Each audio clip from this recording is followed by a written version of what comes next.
Welcome back, everyone. We've got a really fascinating deep dive ahead of us today. I'm always intrigued by how ancient cultures viewed their gods, all those different stories and symbols. And your question about Varuna really caught my attention. How did this one god go from ruling the entire cosmos to being the lord of the oceans? And that noose, that's a powerful image. What's the story there? Well, to really understand Varuna, we have to go back in time to the Vedic period in India. It was a foundational era for Hinduism, a time when their core beliefs and mythology were really taking shape. Okay, so we're talking way back, right? Like ancient scriptures and stuff. Exactly. The Vedas are a collection of hymns, rituals, and stories that give us this incredible window into their worldview. And it's in the Vedas where we first encounter Varuna, but not as a water god, not yet. He was this powerful cosmic king, the embodiment of Ruta, the cosmic order that kept everything running smoothly. So he was like the big boss of the universe. What kind of powers did he have? Imagine a god who could see everything, ensure that everyone kept their promises, and made sure justice was served. That's Varuna. He was often depicted with 1,000 eyes, always watching, always ensuring balance. 1,000 eyes. Mhm. Whoa! That's a little intense, don't you think? Kind of like a cosmic big brother, keeping tabs on everyone. Well, the idea was that nothing could escape his days. He was the ultimate judge of truth and falsehood. And to enforce his authority, he had a pretty striking symbol, Yeah. the noose. A noose, huh? That seems a bit, well, harsh for a god who's supposed to be all about cosmic order. How did that work? The noose wasn't just a weapon, it was a representation of Varuna's power to bind those who disrupted the moral order. If you broke an oath, if you lied, if you did something unjust, Varuna's noose would find you. It was a symbol of inescapable justice, the idea that actions have consequences. Okay, so it's like a cosmic karma police. You do something bad, you get snagged by the news. Definitely makes you think twice about breaking those promises. Yeah. But how did this all-seeing, noose-wielding god end up in charge of the oceans? That's a pretty big shift. You're right, it is a big shift. And it didn't happen overnight. It was a gradual transformation. And historians believe it likely mirrored changes happening in ancient Indian society itself. Think about it. They were moving from a pastoral life to settled agriculture. Rivers became absolutely vital, the source of life and sustenance. But they were also unpredictable. Floods could destroy everything, droughts could cause famine. Right, so if your entire society depends on rivers, the god who controls them suddenly becomes super important. Exactly. And Varuna, with his already established connection to order and justice, he was a natural fit for this new role. He became the god who regulated the waters, ensuring that they brought life and prosperity, but also punishing those who disrupted the balance through their actions. So even though his domain shifted from the cosmos to the waters, that noose was still there, reminding everyone that there were consequences for messing with the natural order. You got it. It's a powerful symbol, right? It shows this connection between the moral and the natural realms. If society was just and righteous, the rivers would flow and the crops would grow. But if they strayed from burn to well, droughts, floods, all sorts of calamities might follow. Wow, that's a completely different way of looking at the relationship between humans and nature, isn't it? Not just seeing it as something separate from us, but as something deeply connected to our actions. It's like a cosmic feedback loop where moral behavior equals a balanced natural world. And that leads to a really interesting question. How did this belief in the interconnectedness of the natural and moral order shape how ancient Indians perceived events like natural disasters? Were they seen as random occurrences or as signs of a deeper imbalance? That's a great question. It really makes you think about how differently they must have interpreted the world around them. And I have a feeling we're going to be exploring that very question as we continue our deep dive into the world of Varuna. You bet we are. Stay tuned.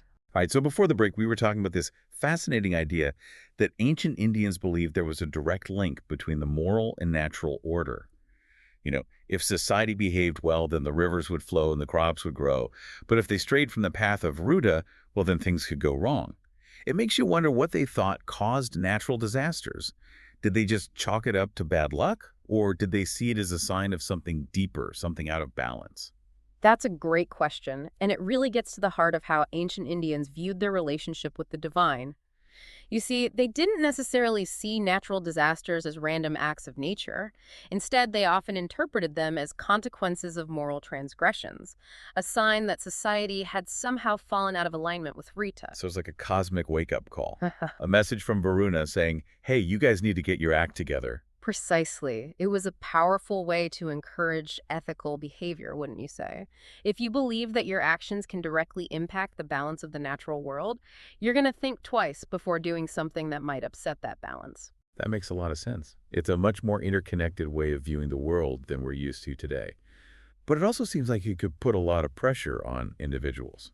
I mean, if a drought hits, are you going to start questioning every decision you've ever made? That's an interesting point, and I'm sure there were varying degrees of belief and interpretation. However, it's important to remember that ancient Indian thought also emphasized the power of repentance and redemption. So it wasn't just about living in fear of cosmic punishment. No, it was also about understanding that even if you strayed from the path, you could always find your way back through acknowledging your mistakes, making amends, and striving to live in accordance with Arta. Okay, so it's a more nuanced system than just good behavior equals good weather, bad behavior equals disaster. There's recognition that humans are fallible, that we make mistakes, but that we also have the capacity to learn and grow. Exactly. And this idea of redemption wasn't just limited to individuals, it applied to society as a whole as well. Through collective acts of repentance, rituals, and sacrifices, they believed they could appease Varuna and restore balance to the natural world. So it's not just about individual responsibility, but also about coming together as a community to address these challenges. It's like saying, we messed up, Varuna, but we're committed to doing better. That's a great way to put it. It highlights the importance of collective action and shared responsibility for maintaining harmony between the human and natural realms. And this ties back to Varuna's role, right? Yeah. He's not just there to punish, but also to guide and offer a path to redemption. Absolutely. And this is where we see a softer, more compassionate side to Varuna emerge. Yes, he was the enforcer of cosmic order, the god with the all-seeing eyes and the powerful noose, but he was also a god of mercy, willing to forgive those who genuinely sought to make things right. It's a fascinating balance between justice and mercy, isn't it? And it speaks to the complexity of the human experience. We make mistakes, we suffer consequences, but we also have the capacity for change and growth. And that capacity for change, that potential for alignment with Vitorda, is what ultimately gives hope. It suggests that even in the face of challenges and setbacks, we have the power to restore balance both within ourselves and in the world around us. That's a really powerful message. It's not about living in fear of punishment, but about recognizing our interconnectedness with all things and striving to live in a way that promotes harmony and balance. And it all comes back to this fascinating figure of Varuna, the god who went from ruling the cosmos to becoming the lord of the oceans, but who always remained the ultimate guardian of Varuna. Indeed, his story is a reminder that even as the world changes, even as our understanding of the universe evolves, the fundamental principles of order, justice, and the interconnectedness of all things remain timeless and essential. You know, this deep dive has really opened my eyes to a whole new way of thinking about ancient Indian beliefs.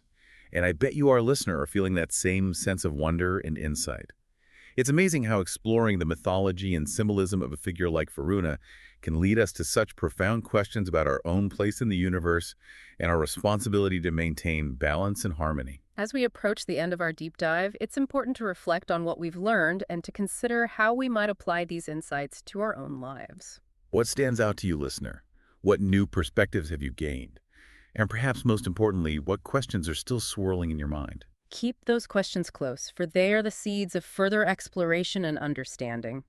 We encourage you to continue your journey into the fascinating world of ancient Indian thought, to delve deeper into the stories and symbolism that have captivated us today, and to discover the timeless wisdom that lies within. And remember, the deep dive doesn't end here. It continues in your own exploration and reflection. Until next time, keep seeking, keep questioning, and keep diving deeper into the vast ocean of knowledge that surrounds us. You know, we've been talking about Varuna and this idea of Varuna, this cosmic order, and it really makes you think, doesn't it, about how interconnected everything is. Absolutely. The ancient Indians had this profound understanding of the delicate balance between humanity and nature. And it makes you wonder how they would view our modern world, all the environmental challenges we're facing today. Right. Would they see it as a sign that we've lost our way, that we've strayed too far from that path of Verdutta? It's definitely a sobering thought. But maybe it's also a wake-up call. Like, hey, we need to get back to that understanding that our actions have consequences, not just for us, but for the whole planet. I think that's a really important takeaway from our deep dive. It's not just about learning about some ancient god. It's about gaining insights that can actually help us navigate the challenges we're facing today. Exactly. Varuna's story reminds us that we're not separate from nature. We're a part of it, and our actions have ripple effects. So, if we want a more harmonious world, well, we need to start acting accordingly. It's about rediscovering that sense of responsibility, recognizing that interconnectedness that the ancient Indians understood so well. It's been an incredible journey exploring Varuna's world with you. From Cosmic King to Lord of the Waters, his story is full of fascinating twists and turns. And his symbolism, that noose, it's a powerful reminder that our choices matter. So, as we wrap up our deep dive into the world of Varuna, I want to leave you with this thought. How can we apply the lessons of Varuna to our own lives? How can we bring more balance and harmony to our relationship with nature? It's a question worth pondering, and hopefully our exploration has given you some new perspectives to consider. Thanks for joining us on this deep dive, everyone. We'll see you next time.